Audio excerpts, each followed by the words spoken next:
The dawn that broke over King's Landing on the third day of the Maiden's Moon was thin and pearled, and strangely hushed, as though the wind itself were baited in contemplation of the sudden, wrenching shift that had taken place in the night. Mist clung to the charred dome of the great sept of Baylor like a tattered bridal veil, softening the blackened stones that still bore the memory of wildfire and blood. In the alleys below, night soil carts creaked across cobbles slick with dew, and rag-clad small folk whispered of omens. 7 falcons circling the gate of the gods, a crippled dog baying without pause, a star-shaped smear of crimson on a butcher's block.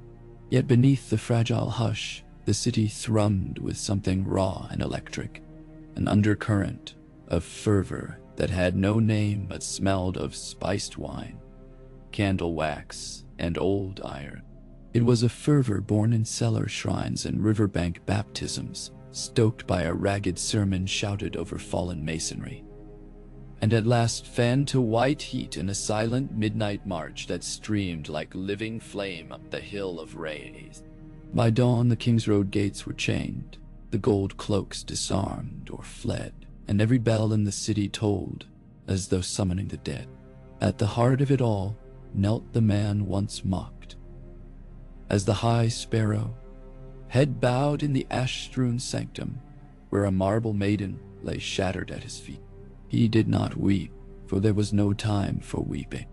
Instead, his cracked lips moved in steady prayer, while rough-spun brethren hammered splintered pews into an improvised dais, and silent sisters draped him in cloth-hoofed silver, sewn with 7-pointed stars. Outside, somewhere beyond the swirling fog, the first cries went up. That good prayer turned to war cry, rolled down the hill, gathered bodies like a river gathers flotsam, and crashed against the empty red keep with all the force of judgment long delayed.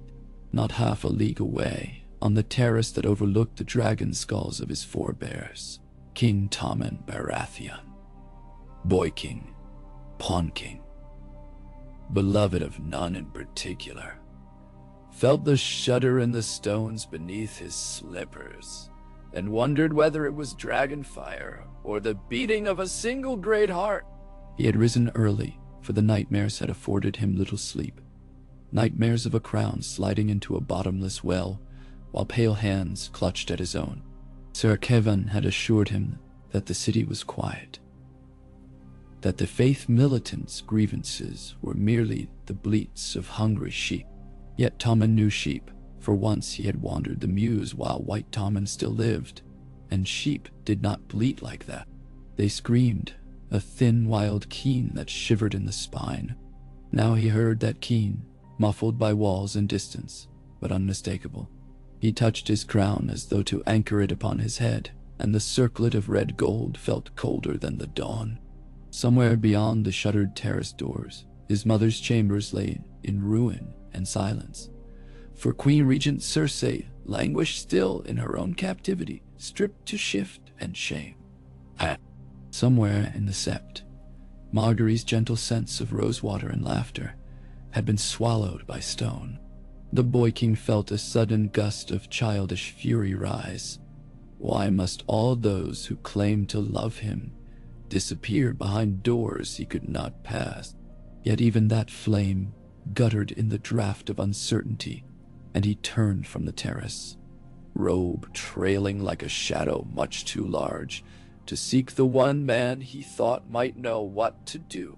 But Sir Kevin was gone. So too were the Kettlebelly gods who favored Tyrell coin. Tommen stood alone in echoing corridors, and at last understood the full measure of the word forsaken. Far below, in the undercity where the cobbles of Visenya's hill melted into mud flats and midden heaps, Maris Longhead the Dyer stood ankle-deep in violet water leaching from her cracked vats. She had no time to salvage wool. Dawn's pale light trickled through broken shutters to reveal her eldest, Garen, slipping a leather vest over his scarred chest. "Down the hill," he said in the hush between heartbeats.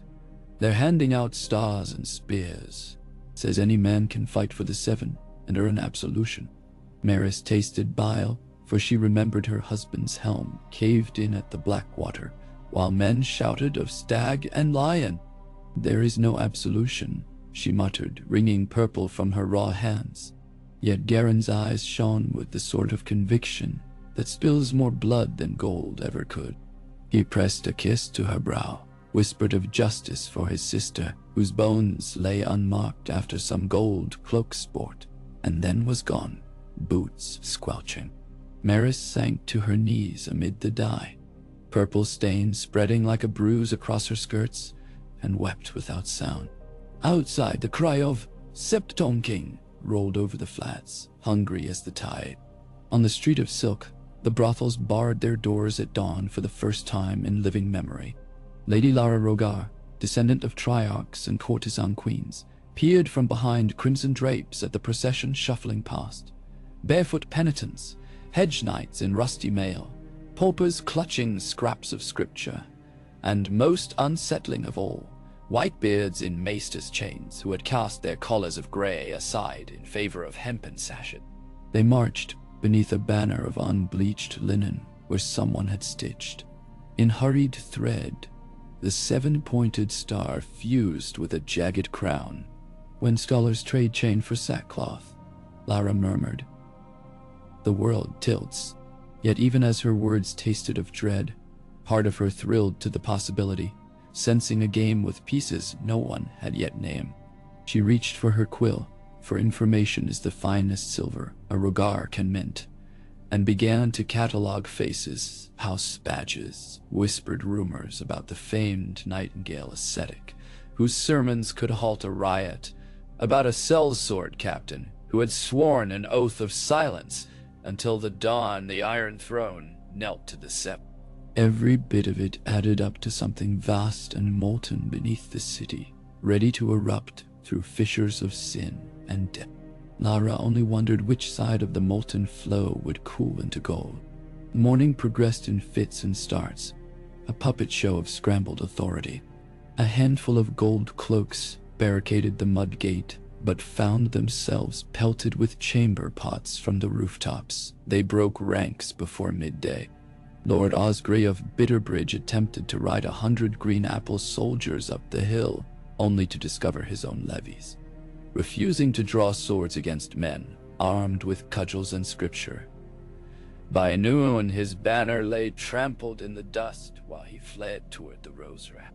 Rumors fluttered like crows that the Iron Bank had recalled every loan to the crown in a single raven, that the Dornish had slipped ships into Blackwater Bay, that Lord Tarley was mustering at Maidenpool. No raven flew swift enough to confirm or deny, and so the rumors congealed into truth. High within the Sept shell, the newly anointed Septon King sat upon a chair, not of iron, but of plain pine, its back carved into 7 equal points. He wore no crown of rubies, only a hempen circlet set with shards of colored glass scavenged from shattered windows. Yet, when he lifted his gaze, the shards blazed with dawnlight, and the gathered crowd, silent sisters, barefoot beggars, grizzled warriors alike, fell to their knees. He spoke softly, a voice so roughened by years of dust and travel that each word sounded carved. "The stranger's hour is past," he said, "for death's reign over the innocent is ended.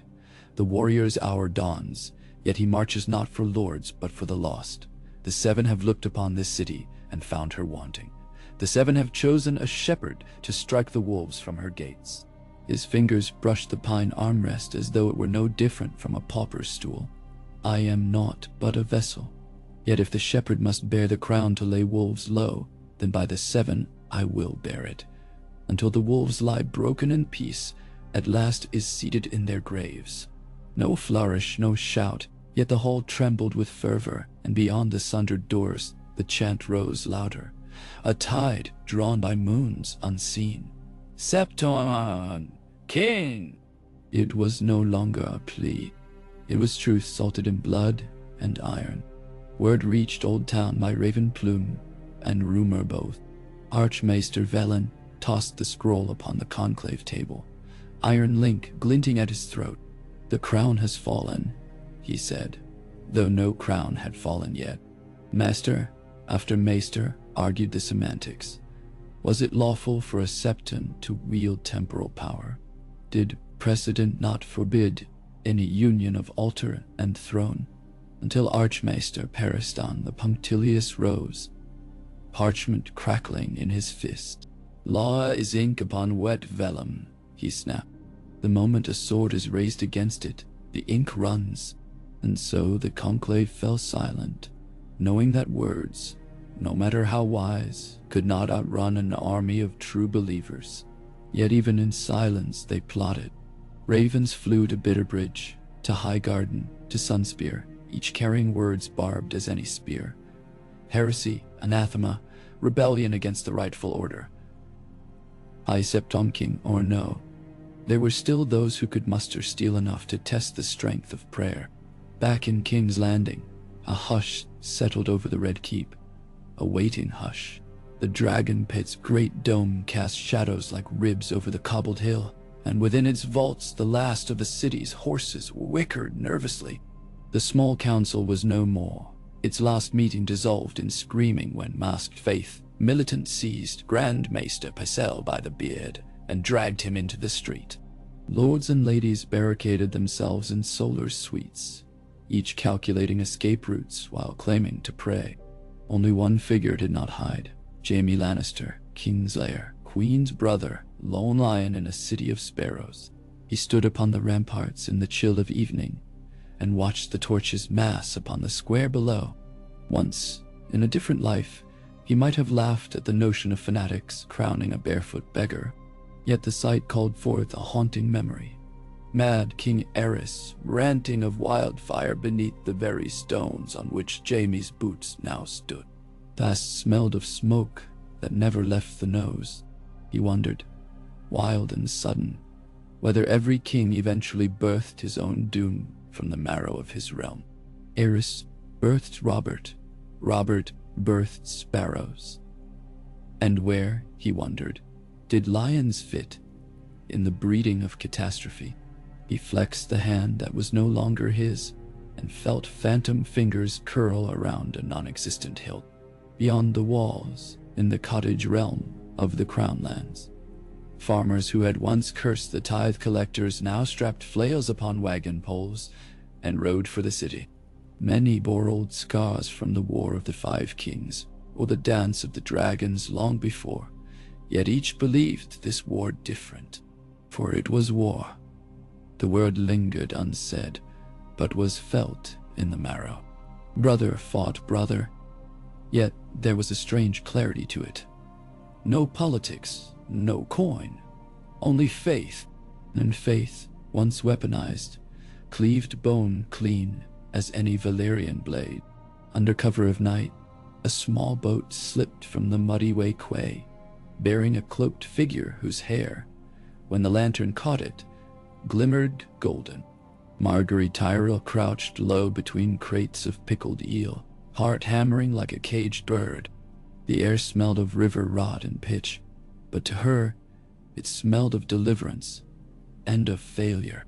Somewhere behind her, the Tyrell garrison at Maker's Holdfast awaited a signal that would never come, for she had chosen flight over futile valor. The Tyrell roses had grown upon old Reach soil, tender and proud. They could not bloom in the dark loam of fanatics' hearts. As oars dipped soundlessly, Margaery clenched a rosary stolen from a Septus corpse and wondered if the seven answered prayers uttered from terror. She whispered anyway, asking that the boy king she had sworn to guide find mercy. Mercy, she knew, was seldom granted by zealots. The boat's wake rippled toward the black mouth of the Blackwater Rush, passing unseen beneath the open portcullis where two stripped gold cloaks lay slain, 7-pointed stars daubed in blood upon their chests. The city did not notice the loss. It exhaled, gates yawning upon emptiness, for all breath now funneled uphill toward the sept where banners of linen and tallow smoke fused in the torchlight. Inside the sept, the Septon King knelt once more, for he wished never to forget that a king is but dust before the seven. Around him, not courtiers but penitents, stood vigil, chanting psalms older than Egon's conquest. The Sister of Mercy poured oil over his calloused feet, and the scent rose like myrrh. He recalled dimly the taste of lamb stew in a roadside inn long ago, the warmth of fire and a child's laughter, all gone now. He had surrendered name and station, and now something new, vast and cold, nested in the cavity where self once lived. This thing was purpose, and it needed no comfort. It needed only the breath to say, when dawn came again, let the Iron Throne bend.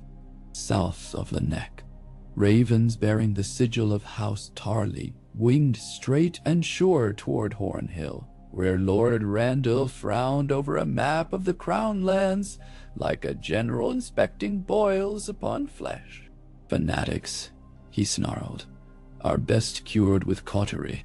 Yet even he, a man whose fearsome will had broken Stormlanders on the stepstones, could not ignore the new variable.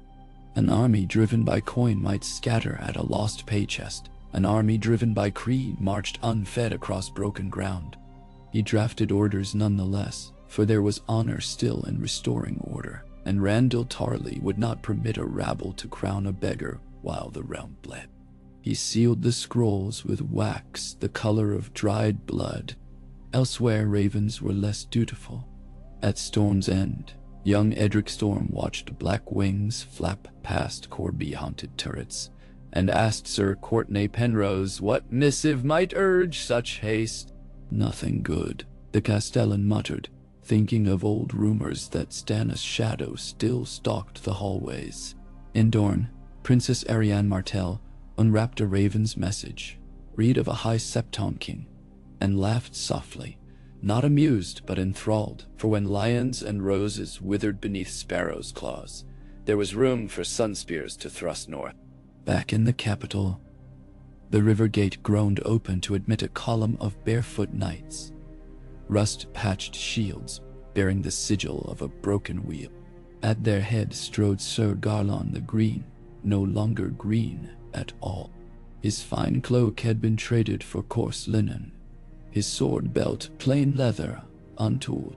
Yet his eyes held a calm that unnerved the gold cloaks sent to parley.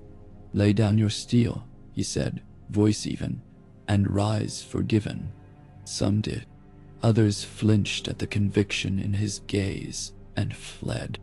None dared lift blade against him. The column advanced to the foot of Visenya's hill, where tens of thousands already knelt in candlelit vigil, and the night hummed with hymns. Jaime Lannister watched from a murder hole cut into ancient stone, saw the unbroken tide of bodies, and set his jaw. He had once defined courage by the clash of steel, the measured distance at which death might leap from a rival's blade.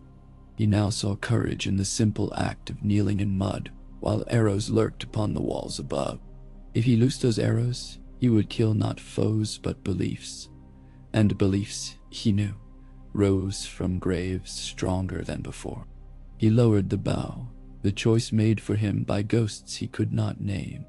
In the silence that followed, bells rang again, 7 strokes, one for each aspect. With each toll, the tide on the hill surged. When the 7th bell fell into silence so thick it choked breath, the sept doors opened, spilling warm golden light. Silhouetted within, the Septon King stepped onto the broken marble stair. He carried no scepter, only an oil-soaked torch. Raising it, he touched flame to a single taper. Flame leapt starward, caught upon fresh-cut pine, and in heartbeats the broken 7-pointed window blazed alive, as though the very glass rekindled. The crowd roared, yet the sound was curiously low, a hum like wind through leaves, and the torches across the city answered, flaring as one. From the ramparts of the Red Keep, it seemed as though the entire hill was crowned in fire shaped like a star-stepped diadem. King Tommen, alone in the solar where 7 oils burned before a pale altar hastily erected by his maids, fell to his knees and clenched his eyes shut. The air smelled of smoke and beeswax. Somewhere, bells thundered. He pressed his palms together, fingers whitening, but no words came. Every prayer he knew felt counterfeit under the weight of that roar. Instead, a single tear tracked down his cheek, saline and warm, and he realized with a start that he was not praying to keep his crown. He was praying for someone, anyone, to take it away. The night advanced. Torches glittered. Stars emerged. Within the sept, the Septon king sat before a table of unvarnished oak where scrolls lay stacked like bones. Each scroll carried a name. Lords sworn, tithes owed, crimes unpunished. He dipped a quill into black iron ink and began to write in careful hand, decree after decree. Outside, the faith militant inked fresh oaths upon flesh, 7-pointed stars carved into 4 arms, kissed with flame to seal. Above them all, the broken dome unveiled the comet's red tail, a shard of evening bleeding across heaven, like a wound that would never heal. Some called it the sword of the warrior. Others whispered it was the stranger's sickle harvesting souls. None questioned it was omen. Opposite the hill of Rainies, across the dark ribbon of black water, a lone galley drifted at anchor, sails furled. Upon its foredeck, Varys the spider stood cloaked in anonymity, watching the star-crowned hill burn. His face, when the torchlight caught it, was unreadable. At length he turned to the shadow beside him.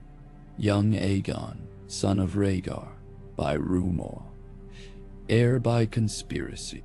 Behold your city, the eunuch whispered. Urn of fire for a king of ash. Aegon's hands knotted on the rail. We sail tonight? He asked. Varys' smile was thin as cobweb. We wait. A wise spider never intrudes upon a hornet's nest, while the hornets still remember their sting. Let the faith sting the lions and the snakes alike. When all bleed, you shall offer balm. They will call you savior. Aegon looked back to the burning hill, and hope warred with dread in his violet eyes. Dawn finally crept over the horizon, painting the black water gold. The chanting on the hill softened into hoarse hush, yet reverence lingered thick as incense. The Septon king emerged once more, robes darker now with soot and sweat, but hands steady. Before him waited Sir Talar Highever, newest sword of the faith, who knelt and presented a bundle swaddled in undyed wool. The Septon king lifted it, the crown. Gone was the ruby-studded circlet of Aegon's forge. In its stead gleamed a humble fillet wrought of beaten brass, 7 spikes rising like candle flames, each tip set with a shard of colored glass polished until they caught the dawn and scattered rainbows across the ash. Proud inhaled as one, then exhaled in awe as he placed it upon his brow. And thus it was done. The shepherd made king, the beggar enthroned above all lords. For a heartbeat, silence absolute reigned, broken only by gulls crying over the distant bay. Then the shout ascended, vast enough to rattle the city's bones. Long live the Septon king! Long live the Septon king! The echo rebounded from rampart to rooftop, until even the Red Keep trembled. Yet on that same breath of dawn, ravens burst from the rookery of Dragonstone, black missiles winging north and east and south. Each bore wax of different hue, green for reach, gold for rock, scarlet for dawn. War had not yet been spoken, but the ravens spoke it all the same. And far across the narrow sea, upon the scorched tiles of Meereen's throne room, Daenerys Stormborn listened as her kinship to dragons whispered of fire, past and future, and wondered which would burn first. Thrones of iron, stars of glass, or the hearts of men.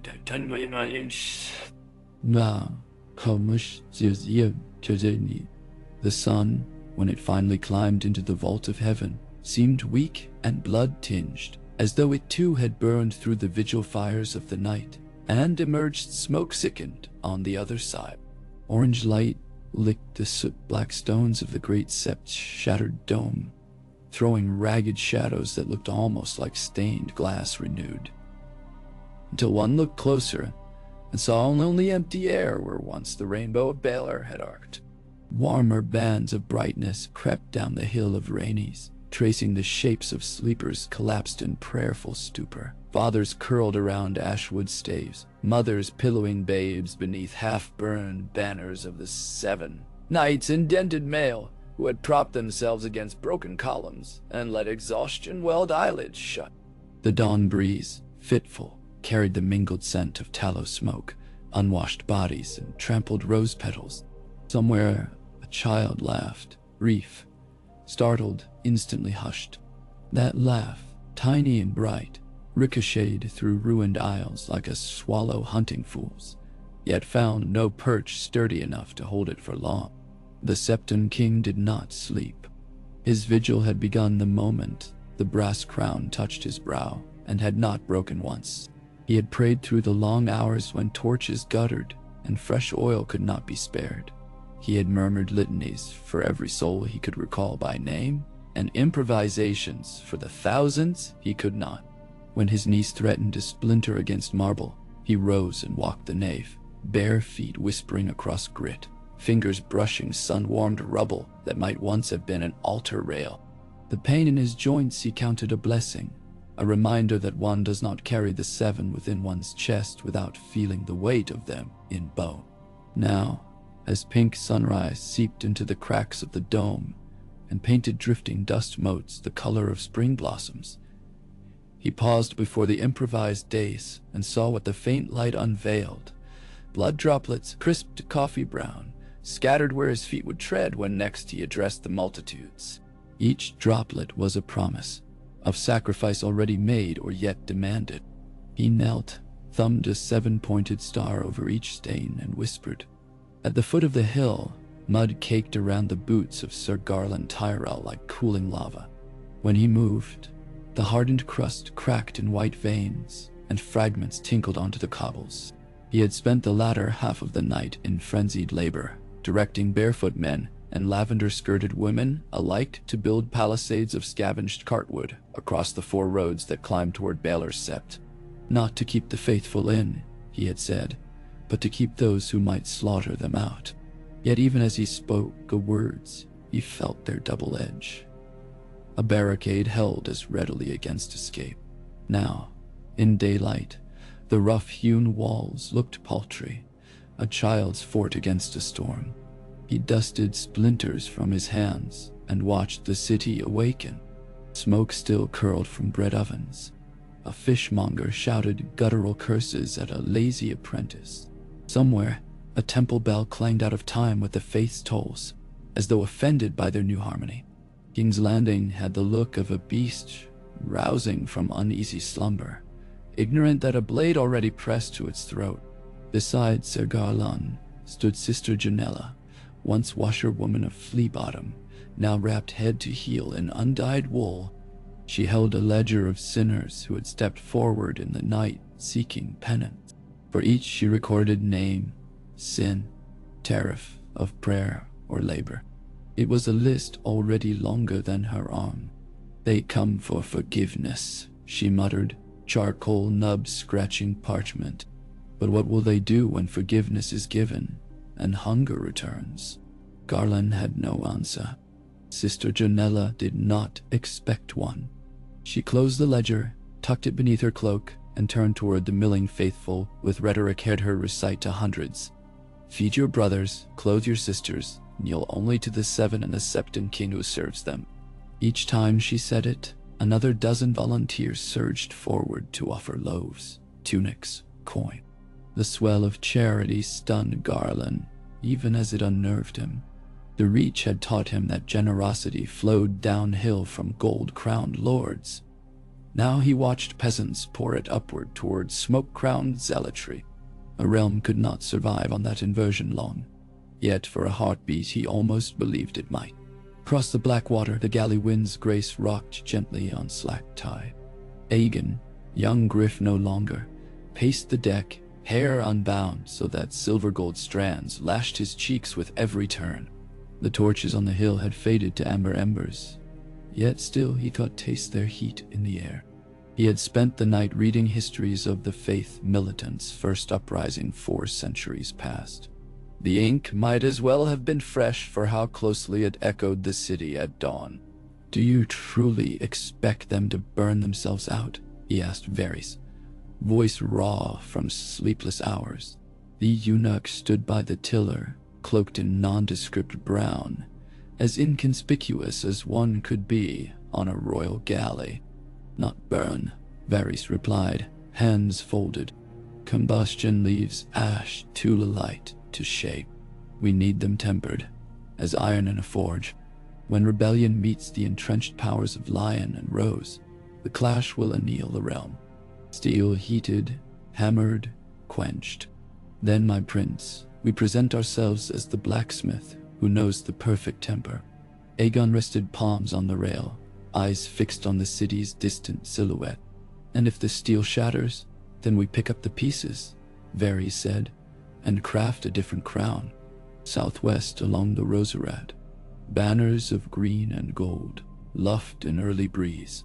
Lord Mace Tyrell bustled atop his destrier, a figure of contradiction, cheeks chafed by cold, chest puffed by bluster. He had woken to raven-born word that his beloved daughter was fled, that sparrows now nested in the Red Keep's eaves, and that a beggar wore a crown.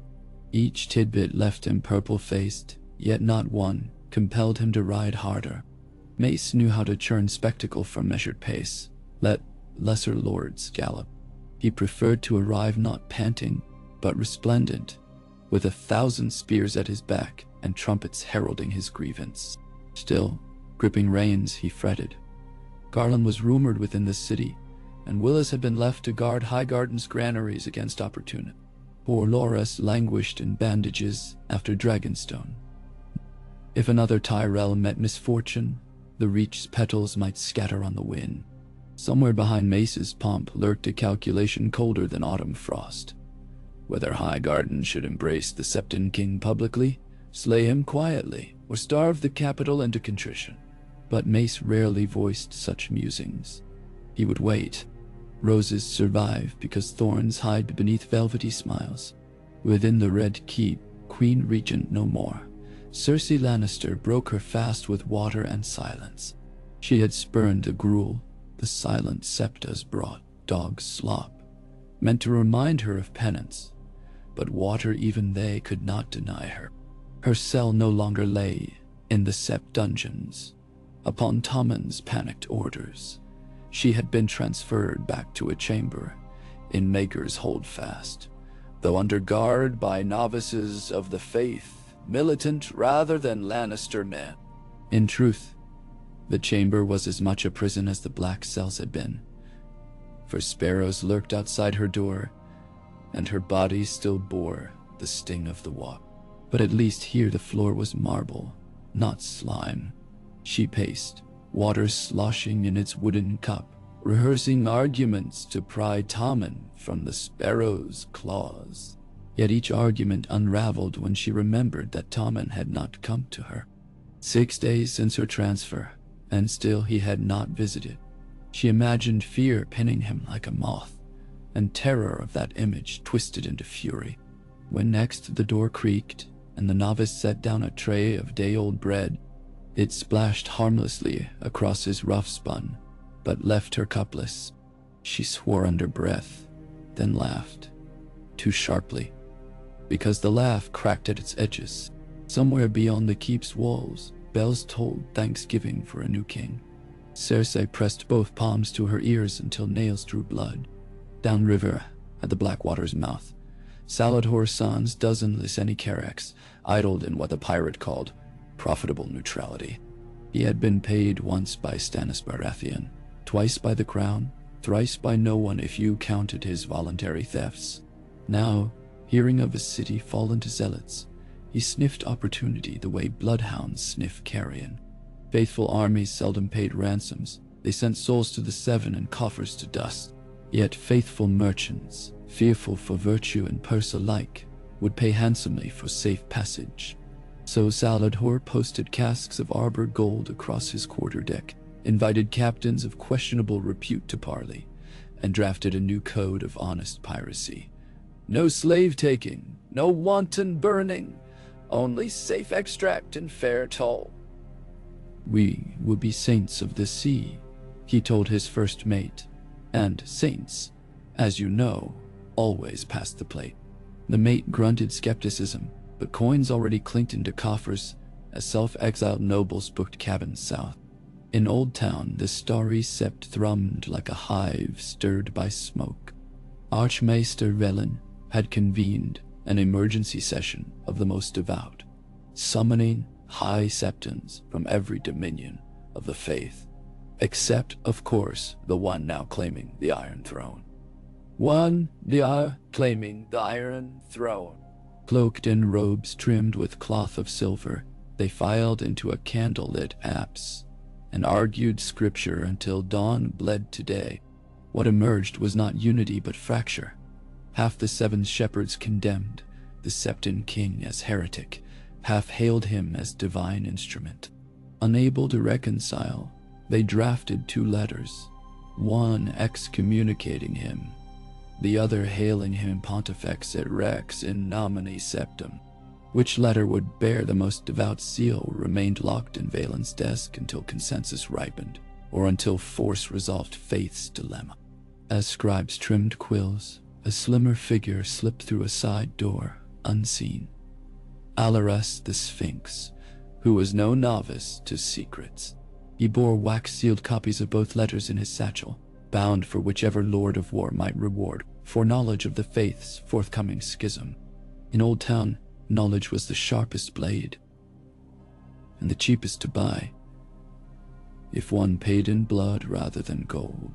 North along the King's Road, Lord Randall Tarley's column marched with a precision that made birds fall silent. Spears vertical, helms polished, banners snapping sharp as drum beats.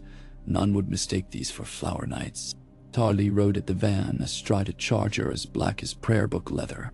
Beside him trotted Dickon, broad-shouldered, face set like new-forged iron.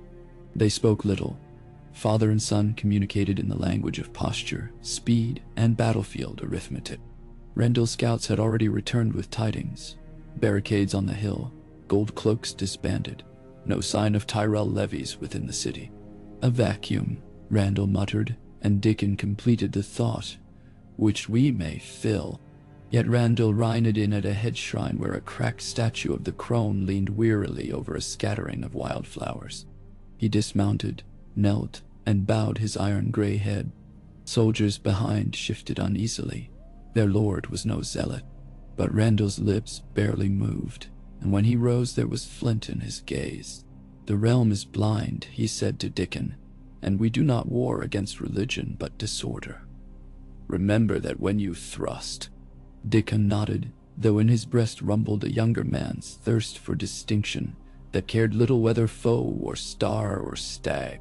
Atop the Red Keep's high tower, Maester Balabar removed the cloth covering the great Myrish lens and peered south. He had spent years charting comets, recording eclipses, measuring the drift of the summer sea currents, and yet he had never witnessed a port as puzzling as the city's present glow. Banners of the Seven flew where dragons once perched. That was omen enough to fill 3 lifetimes of chronicles. In his ledger he wrote, "Year 305 AC, 23rd day of Maiden's Moon, day of 2 crowns, realm holds breath." He underlined it twice, then added in cramped afternote, "Dragons in shadow." Shawlers rarely trafficked in prophecy. Still, old texts hinted that when faith and flame clashed, scaled wings often cut the sky. Balabar's hand trembled as he closed the ledger, trembled not from fear but from exhilaration. For what is a scholar's purpose if not to fix the turning points of history beneath archival pins? On the Street of Sisters, where laundresses and leatherworkers shared narrow stoops, Maris Longhead rinsed dye from her palms in a bucket gone murky purple and forced herself upright. Her son Jaren had not returned. The stars carved into her neighbor's doors seemed to leer at her grief. A sister of mercy had come at dawn, promising that those who lost kin in the night would find them at the healing tent below the SEPTON. Maris trudged uphill, each step a prayer forged from dread. The tent stood white among soot-stained stalls. Inside, straw reeked of blood and lamp oil. Cots lined both walls. On one lay Garen, eyes closed, lips split, chest bandaged with clean linen. A one-armed SEPTON knelt, murmuring comfort while stitching a shallow spear nick. "He lives," the SEPTON said. Maris sank beside her son, cradling uncalloused fingers sticky with clotted blood, and whispered thanks neither to stranger nor warrior, but to the mother who cradles the broken. Faith, she realized, was not always thunder on a hill. Sometimes it was a thread pulled through flesh to knit sinew to bone. In the black cells beneath the red keep, Grand Maester Pacel sat shackled to a bench more suited to butchery than contemplation. His beard, hacked short by zealots, bristled gray and bitter against his throat. He heard distant hammering, fresh gallows being raised, perhaps, and flinched each time as though nails pierced his own joints. Pride pricked deeper than shackles. He was the realm's healer, the crown's counsel, toppled like a rotten pillar. Yet as torches flickered outside the bars, Pacel's fluttering pulse steadied. He recalled scrolls long sealed, letters he had never dared send, treatises on the faith's prohibition of certain anatomical studies, frustrations over Septus refusing life-saving potions as unnatural. The Septon king might unleash terror, but terror sometimes cracked foundations long petrified. Pacel breathed through nostrils gone sharp as toms, and felt to his own disquiet ambition stoke embers of survival. If he could but speak to the new king of leniencies for aged maesters, of reforms that wove scripture with science. The thought glittered within him like stolen coin. He spat to mask a smile, just as keys rattled in the lock, and young, marbled-eyed brother Omer stepped inside with a bowl of broth. Pacel dipped head in gratitude, eyes lowered, masking calculation. Dusk swept in again. Day's weak promise of clarity slunk into violet haze. Fires relit along the palisades, fainter than the infernos of the coronation.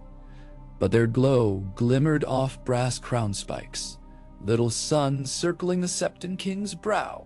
He stood upon a high pulpit assembled from cart planks and temple stones, addressing a gathering double that of dawn. His voice, hoarse yet resonant, carried over rooftops. "We do not seek to unseat earthly lords for the joy of unseating," he said. "We seek to remind them that crown and scepter are loaned from the seven, and loans unpaid call interest worse than Goldbank's bite." A hush answered, taut as bowstring. He raised both hands, palms outward. "Let every sworn sword swear anew, not to king or queen of flesh, but to the seven who are one. Serve them, serve the realm, serve peace." A murmur rippled, not unanimous yet powerful. Behind the dais, scribes prepared blank parchments for those willing to sign this oath of reconciliation. The document's simplicity stunned learned men. "I am steel of the seven. I strike only at sin." Any knight who signed would, in effect, place dogma above fealty. For many, that was liberation. For others, treason braided with piety. Yet while hesitation gnawed, one figure strode forward. Sir Garland. He knelt, kissed ink, and pressed his name in bold loops. Cheers erupted. More followed. Hedge knights, retired men-at-arms, even a handful of gold cloaks stripped of rank. Each name tightened the knot around the realm's old order. High above, Jaime Lannister watched as vows blossomed like midnight flowers. He felt strangely hollow, as though spectating his own obsolescence. Once, vows had defined him: white cloak, sworn brother, sword of the king. He had broken those vows for a realm that never thanked him. Now thousands eagerly bound themselves to strictures that might demand kingslaying anew.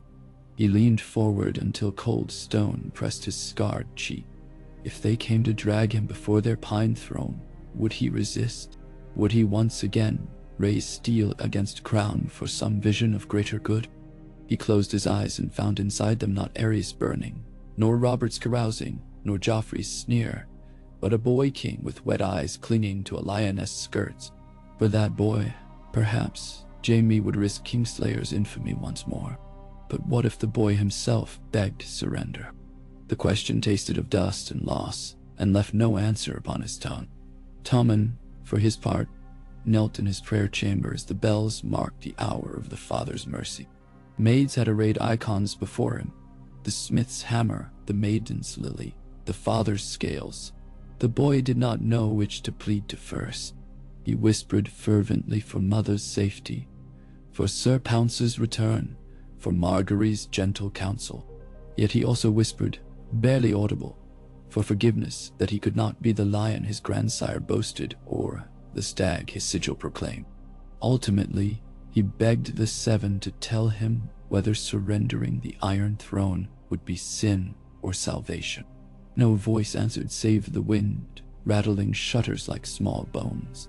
Tommen bowed until his brow hit stone and remained there, praying without words, tears sluicing clean tracks through soot smears left by unwashed nights. It was thus the stranger found him when the chamber door opened, and a single unarmed sparrow stepped inside bearing parchment. His Holiness bids audience, the sparrow said softly. Tommen lifted his head. Will he bring my mother? The sparrow only inclined his shaven skull, neither yes nor no, and extended the parchment. Trembling, Tommen took it. 7 red wax dots sealed the fold. He broke them, hoping to find certainty, or at least a map through fear. What he found was an invitation written in plain, unfussy script. Come free, come whole, come humble. The child king swallowed and nodded. Night settled, thick and pregnant with augury, when Varys' galley finally pulled anchor. The tide favored quiet exit. No war trumpets, no torches flaring. Beneath a cowl, Aegon watched moonlit swells slide under the hull. We sail east? He asked. Varys smiled. Only to Duskendale, a jaunt. Our friends in the Vale gather at Gulltown, impatient for the realm to need a savior. He touched Aegon's shoulder with delicate fingers. Remember, the hero appears when all hope seems lost. We must let hope dwindle to but an ember. Then, young dragon, you may stoke it into blaze. Aegon exhaled, releasing a breath he did not know he held, and turned his gaze inland. Somewhere just visible in moon's glow, a lone raven veered from the city headed north. He wondered which truth it carried and whether, by the time it arrived, truth would already be ash. In the crypt-cool cellars beneath Baelor's Hill, Flemish-accented artisans pounded bronze sheets into curved shapes. They worked by rushlight, overseen by Brother Reynard, a lantern-jawed former mercer who now styled himself quartermaster of the faith. Each clang echoed like temple bells. What they forged were greaves, spas, helms, not ornate, but functional, each stamped with 7-point star. The faith militant, reborn in rags and cudgels, would soon don a uniform harness. Reynard dipped a helm in water to quench it, steam rising in ghostly wraiths. One by one, he counted completed pieces, lips moving. Soft footsteps approached. Sister Janella. There is no iron enough, she warned. The city's stores was stripped for the war of the Dragon Queen. Reynard shrugged, muscles rippling. Then brass and bronze will suffice. Faith is plate no blade pierces. He offered her a helm. Inside, rough linen padded edges to prevent chafe. Sister Janella weighed it, eyebrows arching. Heavy. Righteousness is never light, Reynard answered, and turned back to his anvils. Beyond the city walls, camps kindled along the Roserad and Gold Road both. Tyrell green roses to the west, Tarley strict files to the south. Selzord banners of striped cats and burning towers drifting wherever coin whispered. Each camp eyed the city's hill as a wolf eyes crippled stag, with hunger, caution, and faint pity. Yet the stag might still gore. Word spread that the Septon king would invite parley before attack could spark. Lords debated whether to treat with a crown not made of iron. But one thing they all understood: winter's tale lingered, and soon harvest carts must rattle in from every reach of the realm.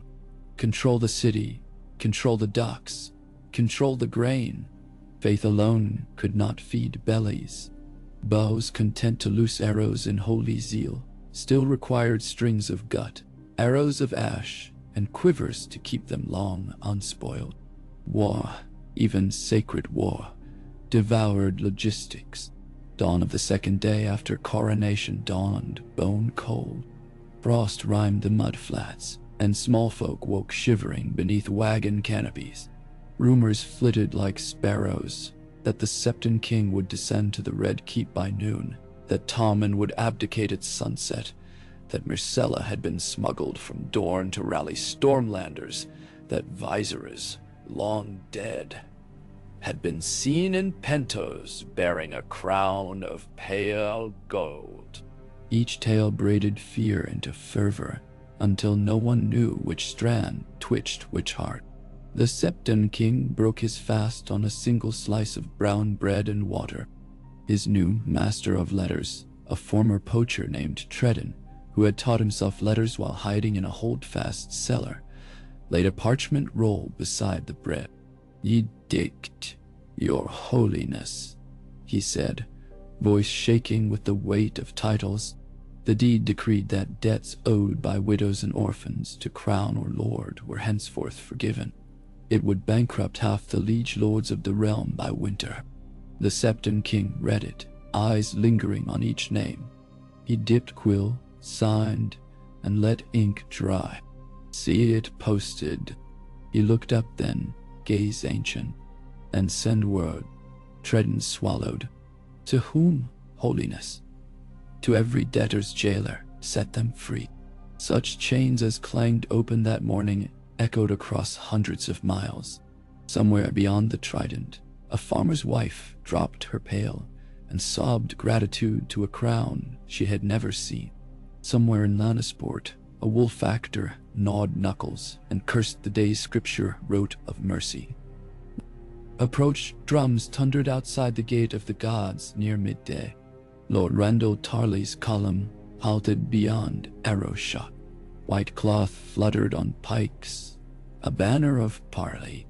A single rider advanced, standard tucked behind saddle.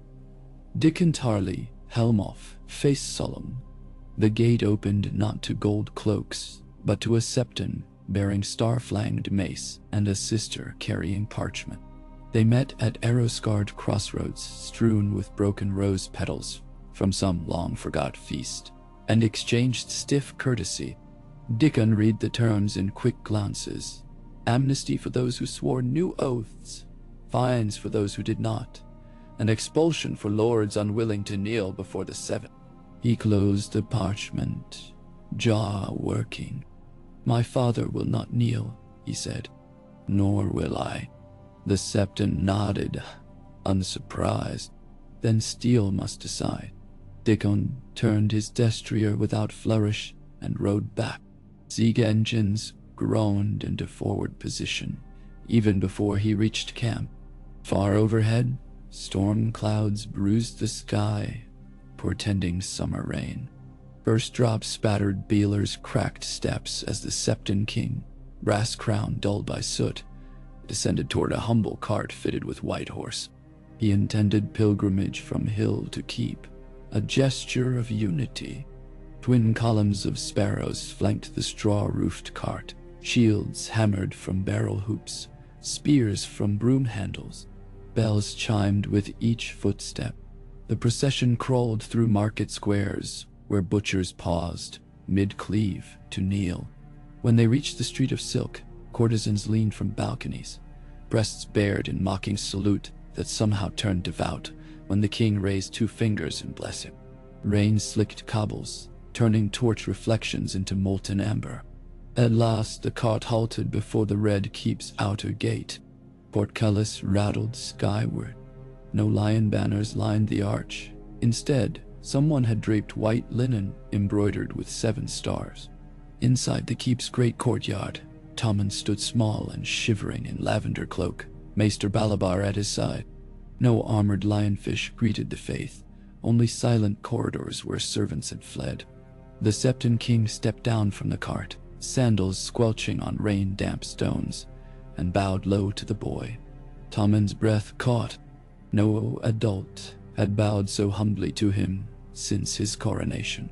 He inclined head in return, eyes stinging. "Your Holiness," he whispered. The Septon King reached out, weathered hand. Tommen placed his own within it. Their fingers clasped. A bridge of flesh more fragile than any drawbridge. All around, the courtyard hushed. Rain drummed upon rooftop tiles, each drop a drumbeat. Finally, the Septon King spoke, voice soft yet carrying. "There is a crown heavier than gold or iron. It is the crown of conscience. Will you bear it?" Tommen's lower lip trembled. He glanced at Maester Balabar, who gave only a helpless shrug. Tears blurred the world into watery patches. Brass crown, raindrops, gray sky, unknown tomorrow. The boy king closed eyes, inhaled, and said the words that changed a kingdom. "I will, if you will guide me." A murmur rippled through courtyard and into the rain-washed air beyond. Neither abdication nor conquests, something stranger. A merger of altar and throne Naesta's ink had yet imagined. In that moment, fate's loom shuddered. But fate, like any spider, favored symmetry. As one thread joined, another unraveled. Far to the east, atop Meereen's harpy throne, Daenerys Targaryen clutched a dispatch bearing seals of copper and red wax. She read of a beggar named King, of a boy named Penitent, and of a realm where dragons were whispered only in memory. Her laughter, brief, rueful, echoed across marble. "7 gods," she murmured. "And not one remembers fire." She rose, skirts whispering like wings, and called for her bloodriders. If Westeros would kneel to faith, she would teach them once more why men first bent the knee to flame. And so the second dawn of the Septon Kings rain closed upon rain-slick stones, upon vows untested, upon armies poised beyond sight lines, upon dragons stirring in foreign lofts. None could say whether brass crown or iron would prove harder to bear. None could say whether forgiveness or fire would harvest more souls.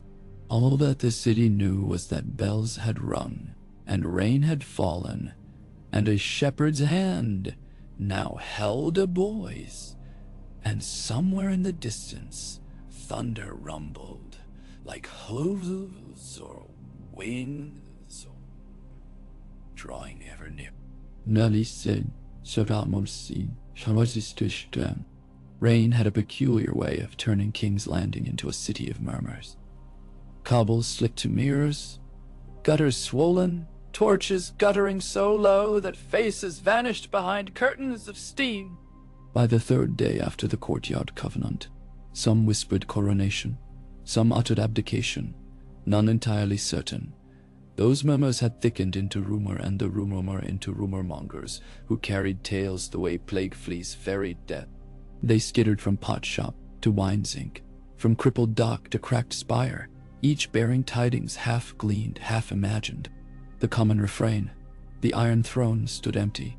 In its place, the hallowed chair within the sept's nave had gained gold leaf and velvet cushions, yet remained, for now, unoccupied.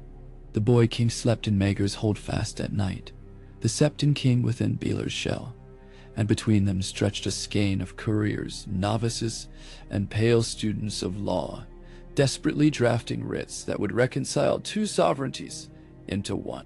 The first fruit of their ink came when dawn-gray light settled upon the throne room's infamous blades.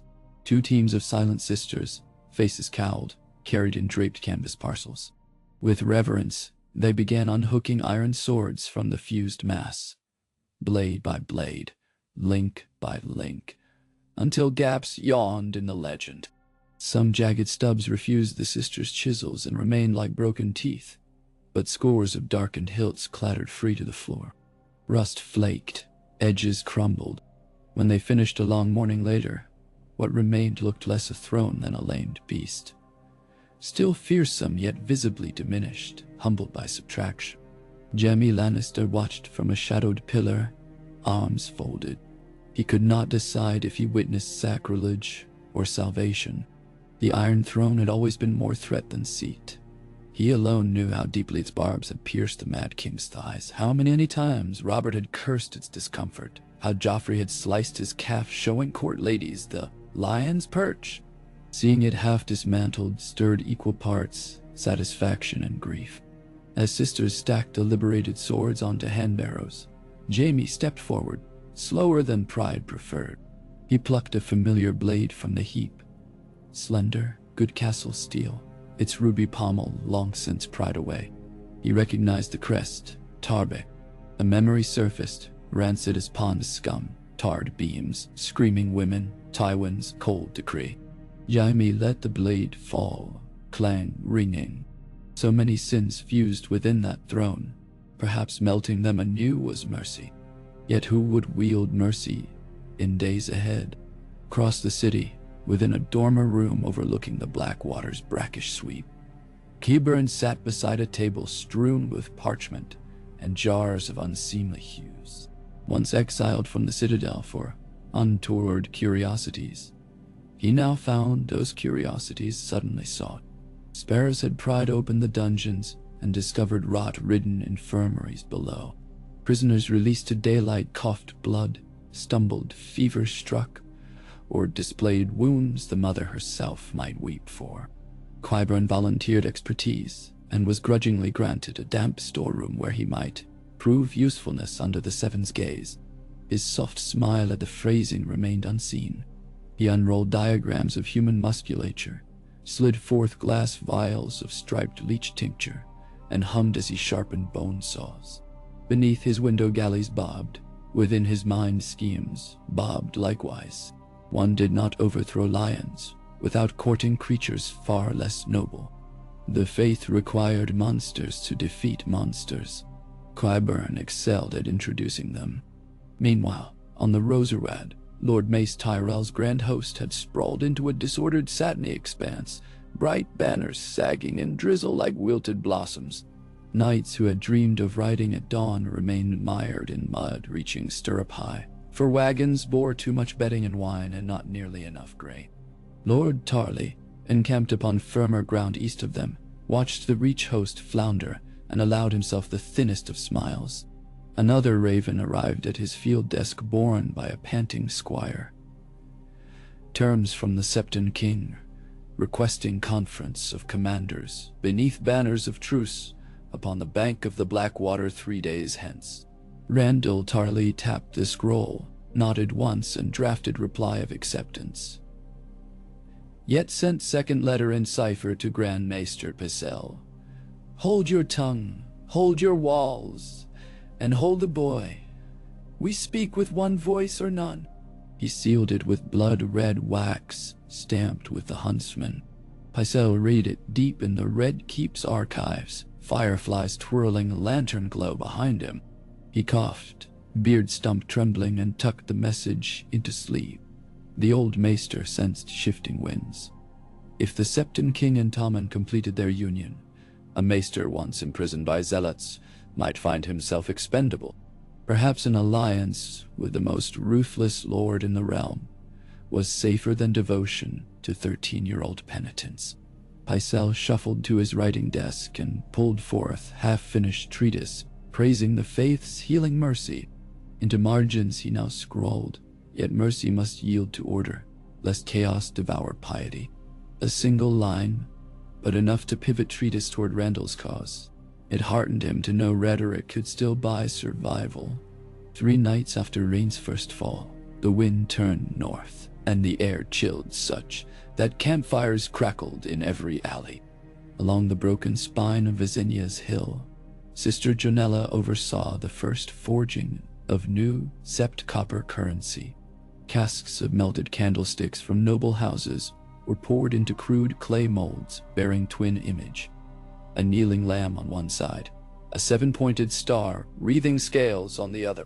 They named the coin the sheaf, humble, abundant, ode to no lord. Bread sellers accepted the sheaf before noon, for its copper weight beat empty promises of clipped stag pieces. Goldsmiths sneered, yet small folk cheered, and cheers echoed into lords' pavilions like hammers upon pride. Within his lend-leased solar inside Makers, Tommen studied one of the new coins. He traced the lamb's bowed head. "They say its wool is faith," he murmured. Sir Kevin, summoned back hastily from fielding negotiations with the Dornish, replied, "Wool is itchy, your grace." Tommen glanced up, startled by the dryness of tone. Then a reluctant smile ghosted. "But warm," he said. Kevin's stern facade cracked into something paternal. He knelt to boy level. "Warmth is welcome in winter, but rule not by wool alone. A shepherd needs dogs as well." Tommen sobered. "Is Uncle Jaime a dog?" "Jaime is a wolf hounded by memory." Kevin sighed. "Let us say so Jaime may yet guard you, if permitted." Tommen closed his fist over the coin. "And mother, she is a lioness." "Lions eat lambs," the boy said. Silence bloomed, heavy as incense. Finally, Kevin kissed Tommen's knuckles. "A wise king learns which beasts to pen and which to free." On Dragonstone, where waves slashed walls like iron-shod whips, Melisandre Veshai stood barefoot upon the stone drum's highest rampart, red silk snared behind her by salt wind. Her lips moved in language older than Andal's, eyes fixed upon a patch of night sky where stars thickened around the red comet's fading tail. Stannis Baratheon's death upon the ice still haunted her, yet the flames spoke anew. A king crowned in brass, a boy in shadow, a dragon queen crossing sea on wings of prophecy. She saw light in these visions, but also choking blackness blooming beneath gilded crown.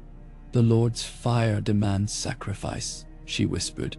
In the courtyard below, Salsail's loyal ones to Stannis argued over the future of the Isle. If they pledged to the Septon King, the Red Woman might burn. If they pledged to a Dragon Queen, perhaps the flames would grant them victory. Melisandre descended the winding stair, ruby glowing at throat. She would parley with the commanders at dawn and speak of dragons' return. Dragons not of flesh, perhaps, but of righteous flame. Either way, Dragonstone would sail once more for war. Harassed at sea, the little cog Silver Dawn rode low with cargo of sharp-eyed northern archers lured south by promise of coin. At the prow, a hooded man listened to gulls and measured horizon. His fellows called him Rook, but birth records would name him Jaqen Har. Every harbor made poor pickings once civil order collapsed, yet where thrones tilt, secrets spill, and the many-faced god always hungered. Jaqen's employer had purchased a name whispered only in braziers of black lotus plume, Septon King. Should that name be gifted to death, the Iron Bank would consider its ledgers balanced. Jaqen flexed gloved fingers as the cog angled toward King's Landing's smoke-rimmed skyline. He smelled debt and destiny on the tide. Inside the city's underbelly, Maris Longhead tended her healing son each dusk, and, at Sister Jonella's urging, joined a cadre of washerwomen, repurposed into quartermasters. They dolled out oatcakes and boiled turnips to refugees, flooding through the gate of the gods, seeking absolution and bread. Maris found herself speaking scripture she had never studied, "The seven see your hunger and call you to labor," she would say, passing wooden bowl along. The words seemed to bloom inside her, comfortable as dye beneath nails. Garen, propped on a stool, carved small seven-pointed stars from ash chips and strung them as talismans. Each child who received one smiled. That smile filled Jaren's chest far more than pride of Scar did. Faith, it appeared, might build as well as burn. Toward the western harbor, Lady Lara Roga's crimson-draped balcony had become a salon for whispered wagers. Vintners, petty lords, and Bervosi factors gathered at twilight to sip spice wine and exchange odds. Septon King to rule by year's end, Tommen to vanish accidentally, Dornish incursion within fortnight. Lara, poised upon chaise, transmuted gossip into ledgers faster than wine could dull tongues. When a sallow Lassini suggested that perhaps the Crownlands would accept a triarchy of faith, rose and rock, Lara's smile curled like a serpent's tail, for she alone had glimpsed sealed letters from Old Town hinting at schism, and knew triarchies seldom last. No, she would wager on fracture. Fracture softened by silver oils of information, oils she would supply at dear cost. After each night's salon, she penned coded notes to contacts in Pentos, Mir, even Korath, offering glimpses of the realm's best-kept secrets, if only shipping rates could remain generous and embargoes light. Silk may drape thigh and lure kings, but silk packed in chests could feed armies. When civil war blossoms, quartermasters turn queens. The appointed day of parley bloomed under cloudless sky, treacherous blue, the sort seldom seen in above kings, landing except before wildfire storms.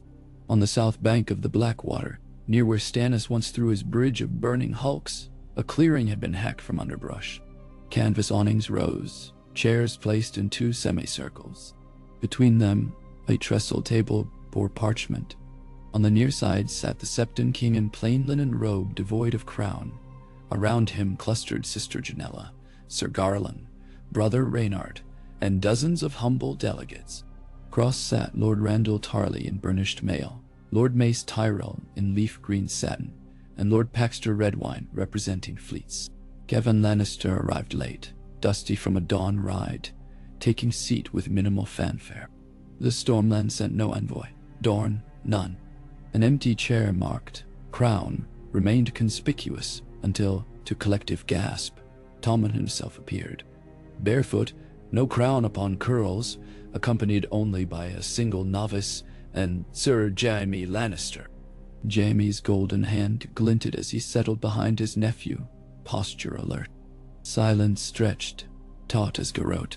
Finally, the Septon King looked not at lords, but at Tommen. "Shall I open, your grace?" The boy nodded. "Please." The Septon King rose. He spoke without scroll. "Wars of men have bled this realm dry. The seven offer covenant. If high-born kneel to humble, humble will bear high-born upon shoulders of solidarity. We propose council of equal seats, faith, nobility, and commons, to shepherd policy." He gestured to Tommen.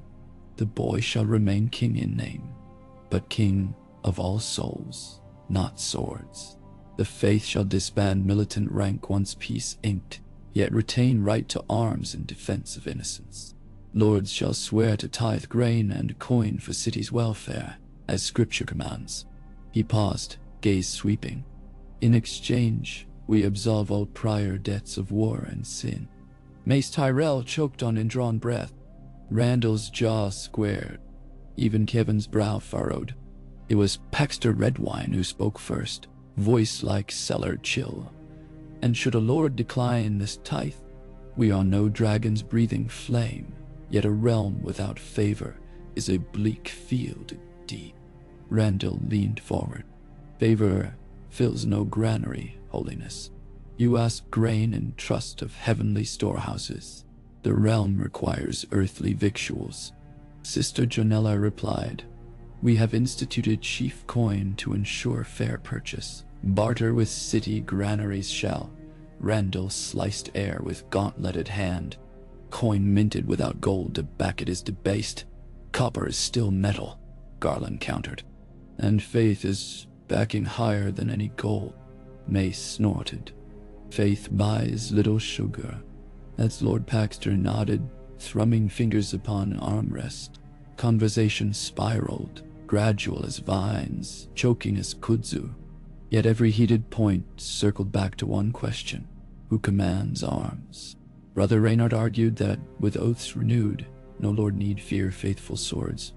Randall countered that no oath bound a zealot, once fervor flared. Yemi interjected once, softly. Oaths break easiest in silence of night. All eyes cut to him.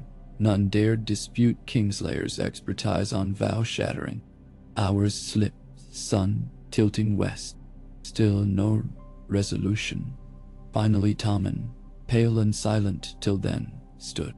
"I ask a boon," he said, voice squeaking before strengthening. 10 days truce. No host to encroach city, no sparrow to venture camp.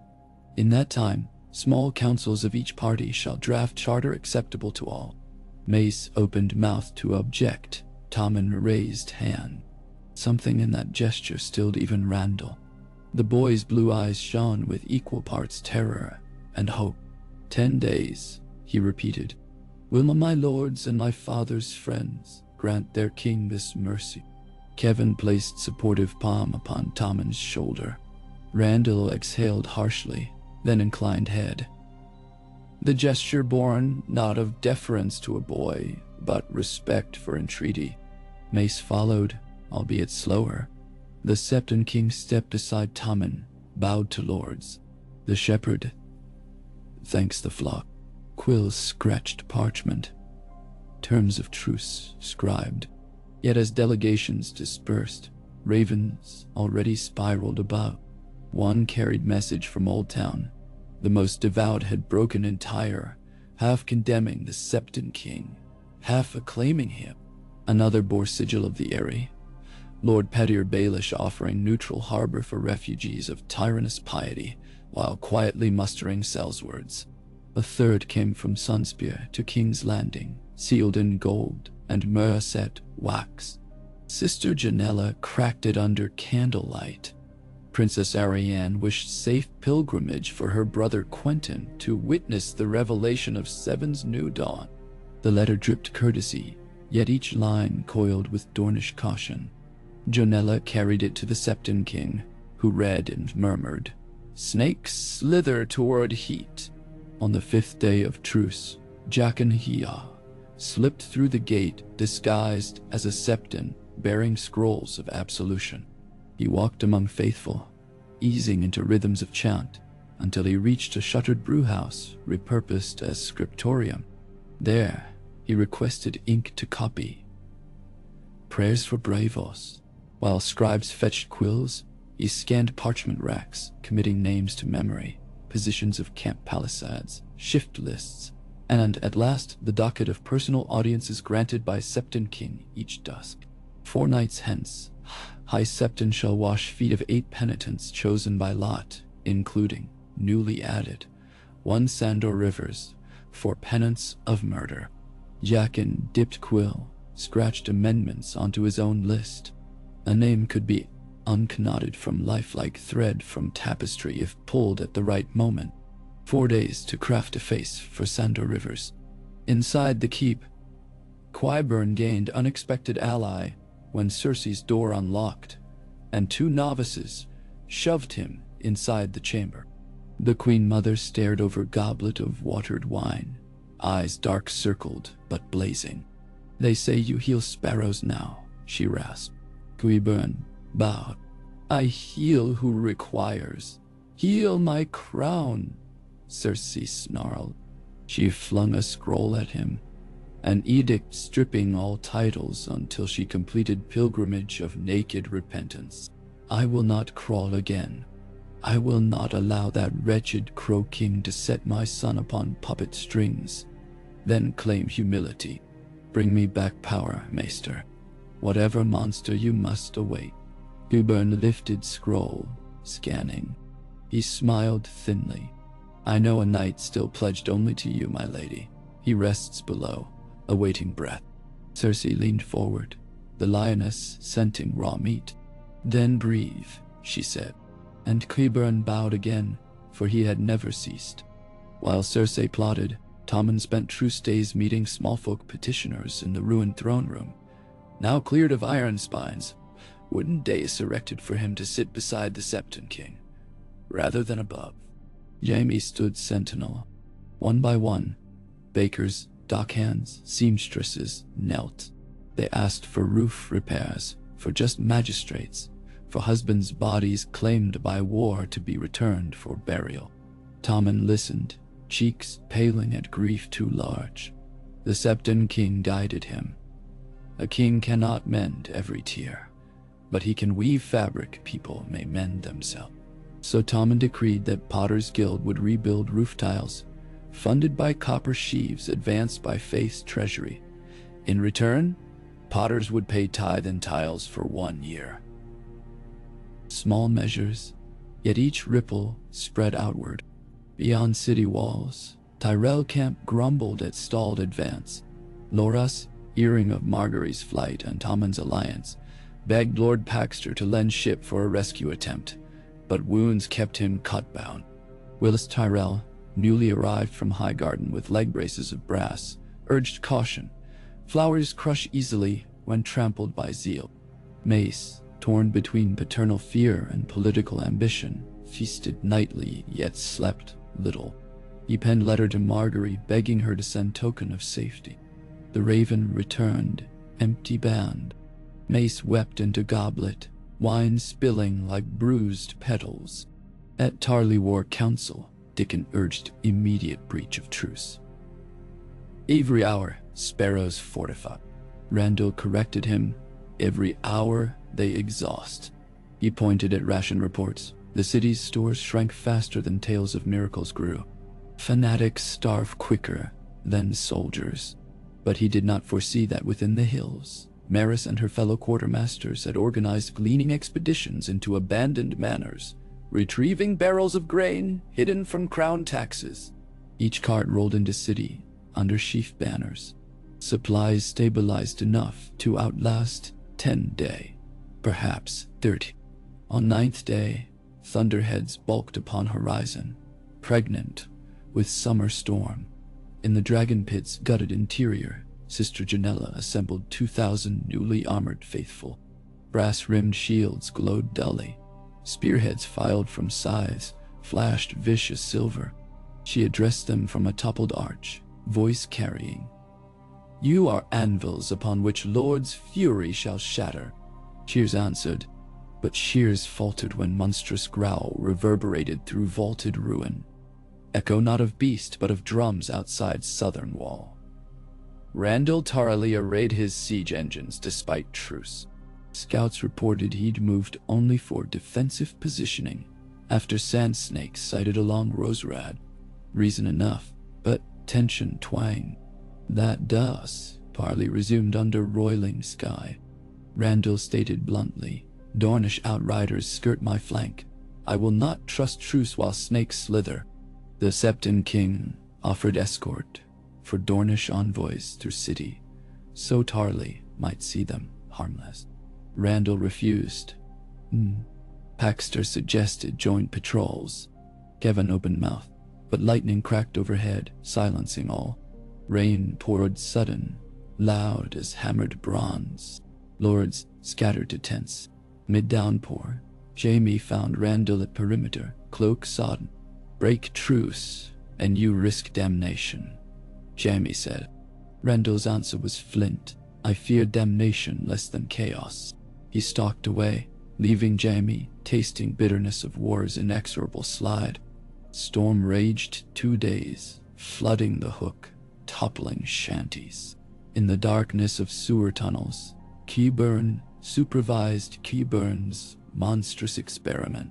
Gregor Clegane's corpse, if corpse it remained, rose from slab, stitched seam, gleaming under lantern. Qyburn intoned commands. The giant obeyed in lumbering silence. At Qyburn's signal, 4 novices dragged a chained lioness from menagerie cage. Cersei's personal symbol. The beast snarled, but one swipe of Gregor's gauntleted hand snapped neck. Hubern nodded, satisfied, loyalty unflinching. He named the creature Sir Robert Strong. Next, he drafted plan to present this silent knight as champion for Circe in any future trial by 7. But first, the knight would escort her from captivity in secret pilgrimage, perhaps toward Tarley's lines. A lioness allied to hawk hunts sparrow more swiftly than either alone. When rain ceased on 12th dawn, city air smelled of sewage and washed sin. Druce had expired at midnight, yet no horns sounded. Both sides seemed stunned by their own restraint, as if storm lightning had singed martial nerve. Within Septi's nave, the Septon king knelt before a cracked statue of the father and prayed for sign. Candlelight flickered upon brass crown lying beside him, unworn. Footsteps approached. Sister Jonella. Holiness, small council of commons drafts charter. Lords refuse seat. Did we expect otherwise? He rose, joints creaking. Prepare second draft, granting lords advisory veto. Jonella hesitated. Does compromise not dull righteousness? The Septon king placed palm to marble, feeling chill. Justice is a blade. Sharpen it too keen, and it shivers on bone. Temperance is forge. That day, messengers crossed lines bearing new proposals. Randall considered, then tossed charter into brazier, flames licking parchment. He dictated counteroffer. Faith to relinquish arms and submission to great council of lords, paramount. Copper sheaf to be recalled. Iron stags restored. Damon's guardianship to shift to regency of hand chosen by lords. He sealed with wax, dispatching courier. The Septon king read it, expression unreadable, then looked to Tommen. If we surrender arms, you fall to their mercy. Tommen whispered, and if we refuse, war shatters realm. Realm already shattered. Garland said quietly, we decide whether cracks fill with hope or blood. Night brought Raven from Meereen. Daenerys Targaryen had set sail with fleet of new-paid Volante galleys, unsullied, and 3 grown dragons. The message, penned by Tyrion Lannister, its authenticity recognized by Jaime, declared intention to reshape chairs of both iron and brass into seat of just flame. Jaime laughed darkly. Perhaps all thrones will melt in dragonfire. The Septon king listened, eyes distant. He asked Jaime, would you parley with Dragon Queen? I slew her father. Better guide her wrath than suffer it unguided. Jaime contemplated that bitter irony. Kingslayer to become king consort to his murderer's daughter. Yet he could not deny the sense. He agreed, on one condition, that Tommen remained safe host to Dragon's arrival. The Septon king clasped his absent hand, nodding. Across narrow sea, Daenerys felt wind of prophecy, full in sails. Drogon screamed above mastheads, black wings eclipsing sun. She imagined the city she had never seen yet dreamed since Viserys' cruel bedtime tales. The Red Keep's towers, the Sept's spires. She pictured the Iron Throne, reputed forged for dragons, now maimed by cobblers and priests. Anger flared, but hope followed. If a priest king could upend lords, what might a dragon queen do to priest king? Back in city, on eve of 15th day, Jaqen Hagar donned mask of Sandor rivers, forged soot across cheeks, common stubble glued, eyes dull with feigned contrition. Selected as penitent for foot washing, he knelt in waiting chamber among 7 others. The Septon king entered barefoot, basin steaming in arms. One by one, he washed grime from calloused feet, murmuring blessings. When he reached Sandor rivers, Jaqen inhaled incense-laden air and prepared to strike with poisoned needle hidden beneath nail. But as warm water splashed his feet, the Septon king lifted gaze, and something in his weathered eyes, clear as river rock, froze Jaqen. A priest once teaching children to read, a man beaten by hunger yet unbowed, a love for humanity unfeigned. In that instant, Jaqen felt the many-faced god hesitate, as if waiting to taste full sum of soul before devouring. Needle hovered. Septon King said quietly, "Your road has been long. Lay burden here, child." The words struck deeper than poison. Jaqen saw not target but mirror, a life of faces worn and shed, none belonging. He lowered hand, heart skipping. When ceremony finished, he slipped away, trembling. Contract unfulfilled. Debt unpaid. He would need new name and new purpose, for the old had dissolved like blood in holy water. Sun rose sanguina on 16th day. Copper sheaf economy thrived. Taverns served stew thickened with lentils, bought cheap by faith chits. Yet on walls, Tarly's catapults lurked like crouching giants, and Tyrell archers knocked shafts tipped with wildfire glass courtesy of pyromancers still loyal to Rose's goal. Conflict felt less a possibility than a knife already pressing flesh, waiting only for breath to draw. That breath came when Raven from Old Town delivered final vote. The most devout majority named the Septon King heretic. Excommunication. The seal of the starry sept glimmered black. Sister Janella wailed like wounded hound. Brother Reynard smashed pew. Crowds of small folk gathered, confusion turning to outrage. The Septon King read decree thrice, then lifted voice. If shepherd is cast from fold, let him lead stray lambs to sweeter pasture. He donned brass crown for first time since courtyard. Thunder of cheering answered. In alleyways, some tore copper sheaves from pouches and buried them, fearing damnation. Others kissed coin and swore to guard their king. Polarization crystallized. War now had spark. Lord Randall used excommunication as clarion. He ordered siege to commence at sun zenith. Bells warned city. Barricades bristled.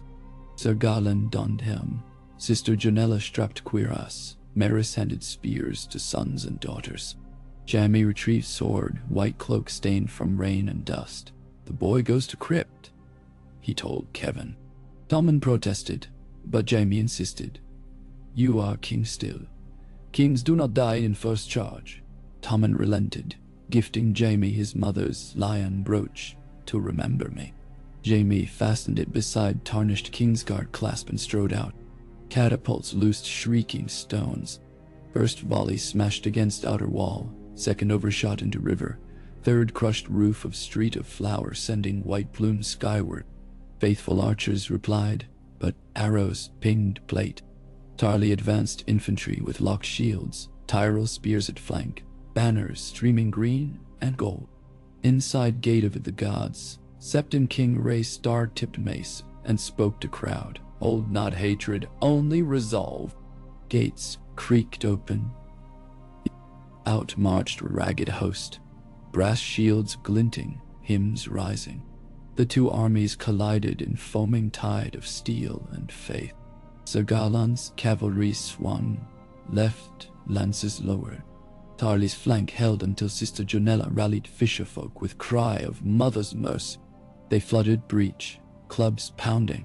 Randall himself cleaved path towards Septon King, greatsword flashing. Before blade met cloth, Jamie interposed, parried with one-handed ferocity. Steel rang, lion met hawk. Words lost in clang, but eyes spoke. Honor, duty, regret. Jamie fought not to kill but to ward, yet Randall's blows rained merciless. Bust slipped past Jamie's guard, grazing brass crown's rim, slicing Septon King's brow. Blood trickled crimson down white beard. That sight unchained fury in crowd. Sparrows surged, wrenching shields from fallen knights, pommeling. Battle turned melee of mud, sweat, prayers, curses. Above, storm clouds gathered again, as those skies rehearsed funeral dirge.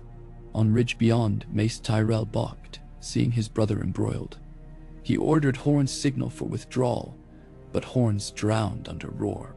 In midst of fray, crossbow quarrel Wickard, released by unknown hand, and struck Tommen's personal standard planted near crypt mouth. News spread that the boy king was in danger. Both sides faltered. Septon King, blood-painting cheeks, shouted hoarse, "To the king!" Randall repeated same. Battle lines bent toward Red Keep, fanatic and feudalist alike, racing to seize or save child. Such whirlpool of intent drew all within. Inside crypt, Tommen listened to echoing thunder and prayed anew. Beside him, Sir Robert Strong stood motionless sentinel, visor hiding dead eyes. Cersei waited in antecell, cloak disguised as novice. Hibern whispered plan. Carry Tommen out secret postern to Tarly lines.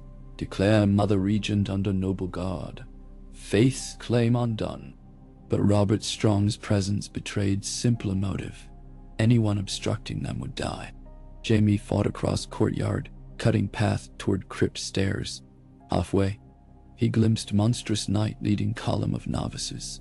Recognition chilled him. Hibern, he mouthed. He dashed, but tide of bodies hampered. Cersei emerged, seized Tommen's arm. The boy resisted. I must stay, mother. People need their king. She hissed. Mother needs her son. She motioned to Robert Strong.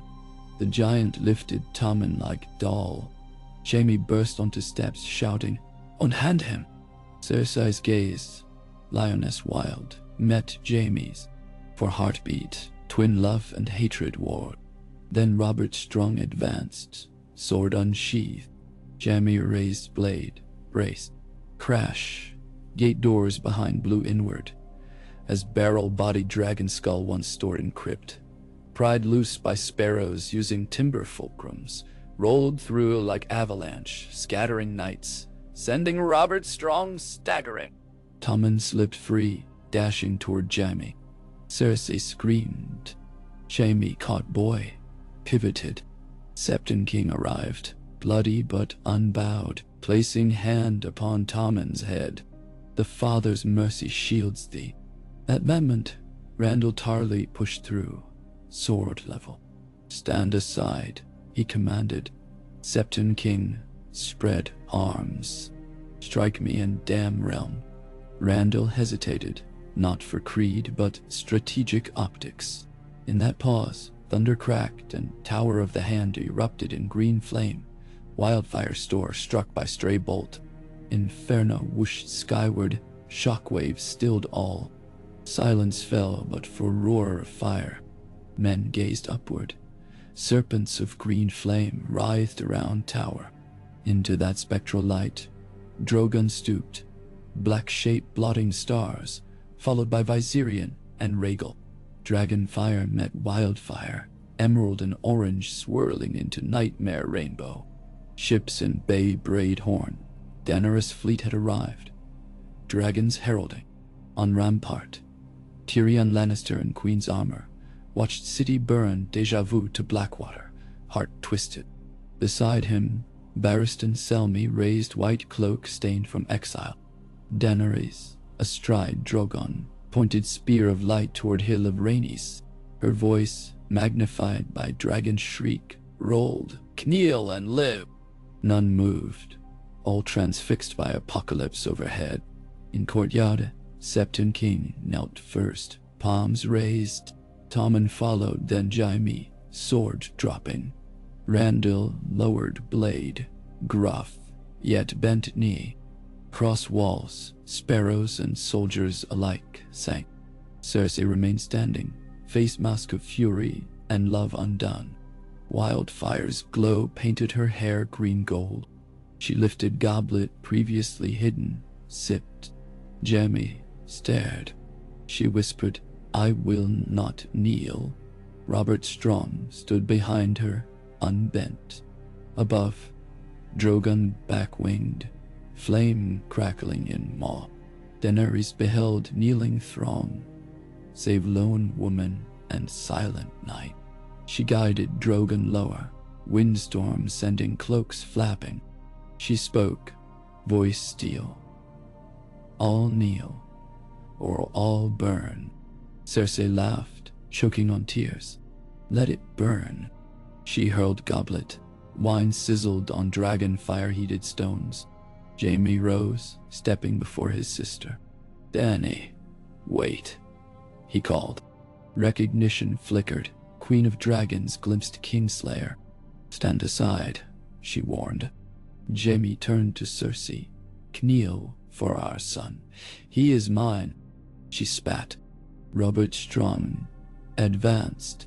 Tyrion upon rampart shouted, Daenerys, she carries wildfire. Dany's eyes widened. She signaled Drogon to ascend. Cersei drew small green flask from cloak, pyromancer's parting gift. Jaime lunged, grappling her wrist. Robert Strong swung at Jaime. Septon King interposed, mace raised, only to be hurled aside. Flask slipped, clattering. Jaime and Cersei both ducked. It shattered harmlessly. For moments, siblings lay in heap, breathing hard. Around them, city watched. Tommen stepped forward, tears streaking grime. Mother, he said, voice tiny yet echoing. Please. Something fragile tore within Cersei's glare. She shuddered, then collapsed to knees, sobbing. Robert Strong froze, then lowered sword. Jaime exhaled. Eye overhead, dragons circled. Thunder of wings mingled with roaring flames of tower still burning. Daenerys glided Drogon to parapet, dismounted in swirl of black and red silk. She strode to courtyard, cloak trailing embers. No guard barred her. She faced Septon King, Randall, Mace, Jaime, kneeling crowds. Her violet eyes measured each. I offer peace by firelight, she said. Who will govern a realm of ash? Septon King rose, though head bowed. We seek not ashes, but seedbed for mercy. Dany gestured to ruined throne room behind. Melt it then. Jaime spoke hoarse. We already began. Tyrion descended, placing hand on hers. Sister and brother, kneel. Perhaps realm may stand. Thus, on night green flame met dragonfire. The faith militant, lords, and dragon queen found stalemate forged by terror. Uneasy council formed beneath smoldering tower. Septon King, Daenerys, Tommen, still king, and lords sworn by new charter, drafted before dawn on soot-smeared parchment. The covenant of crown, faith, and fire. It proclaimed triune guardianship, Tommen child king under tutelage of small council elected by commons. Faith militants sworn to defense until dragons established peace. Not all welcomed covenant. Randall accepted through clenched teeth, Mace with watery sigh, Cersei under guard.